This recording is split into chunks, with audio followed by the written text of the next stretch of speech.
Hello, everybody. It is Friday, August 11th, 2023. It is time for our mindful moment. And I'm Reverend Dr. Jonathan Zenz here, the senior minister at Unity of Tucson. And what a delight it is to be here with you. Now, I want to let you know that I'm in two places at once because I am here with you, but I'm also at a medical appointment. So this is actually a pre-recorded mindful moment today that is showing up as though it's live for you. That happens sometimes. What is the mindful moment? If you're new to the mindful moment, well, this is an opportunity that I take every single weekday, right at 8:30 in the morning, first thing in the morning, to affirm some good, to engage in some spiritual knowledge, and then to engage in some spiritual practice as well. And do this collectively with you so that we can enhance the quality of our life together.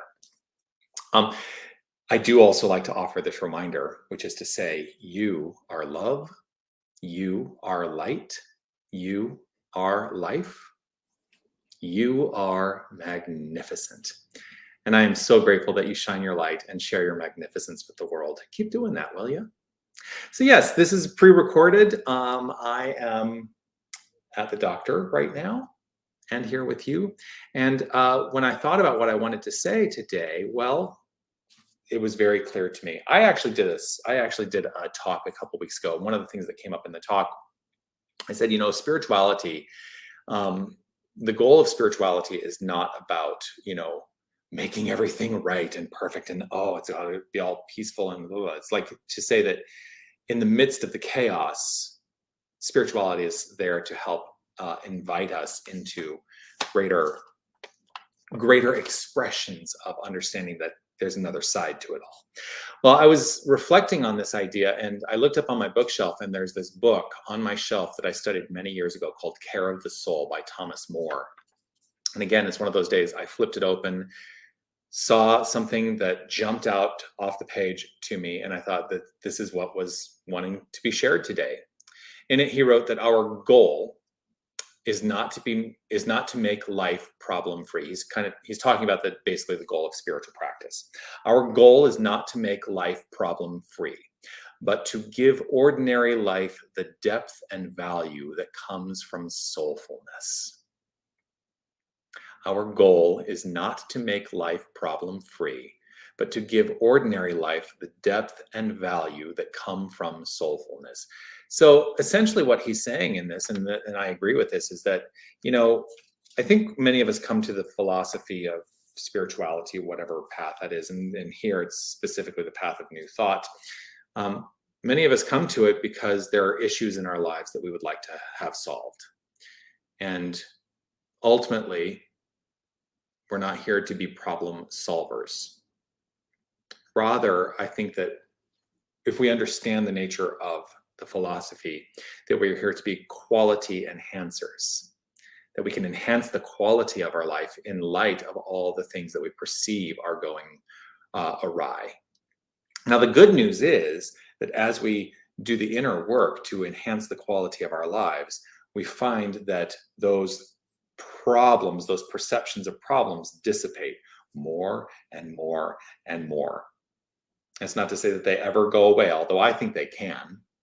And at the end of the day, I think that they can ultimately dissipate into the nothingness from which they came, completely dissipate into the nothingness from which they came. I think if we place our focus on enhancing the quality of life rather than solving the problem, we actually are doing ourselves better service. Because here's the thing about that.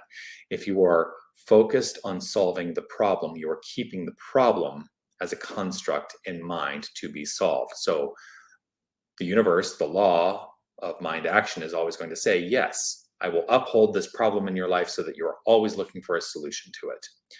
If we reframe and say, my joy in spiritual practice is to enhance the quality of my life experience, well, that's a reframing in mind, and it becomes the flow of experience.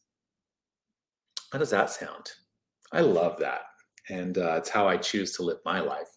So if you're good with that, I say we concretize this, we solidify this idea with some affirmative prayer, and let this, because it is Friday, let this be your guide for the weekend as well.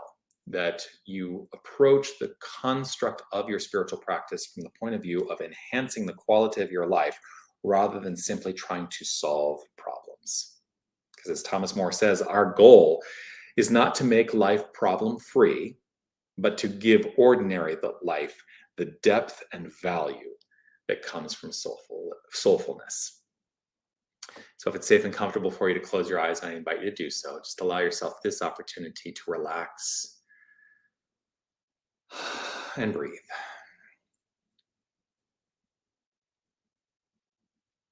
And open up to this understanding that there is only one infinite power and presence.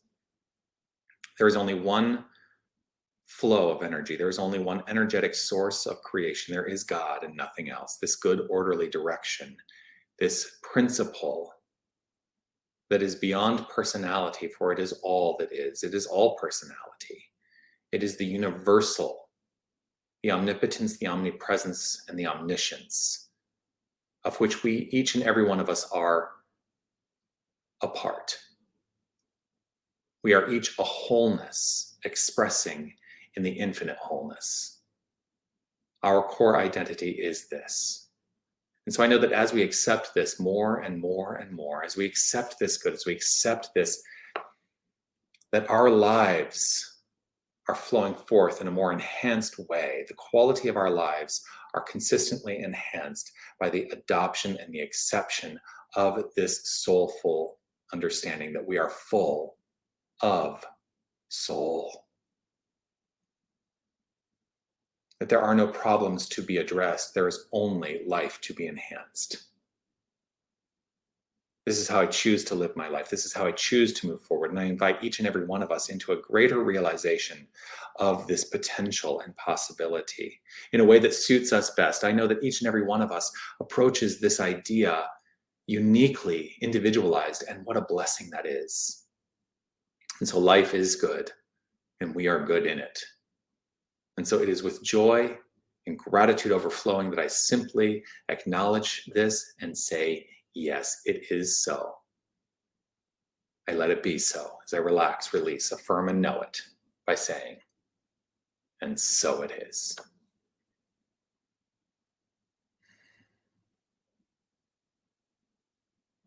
And so it is.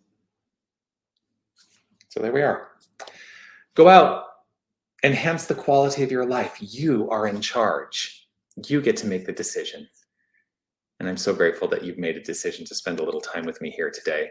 I look forward to seeing you again next week as the Mindful Moment returns on Monday morning. You can always join us on Sunday for celebration, live or in person, here at Unity of Tucson or on our website, unitytucson.com. Always grateful to spend this time, and I will revel in the enhancement of our lives together as we move through this weekend. Peace and blessings to you. Be well. Bye, everybody.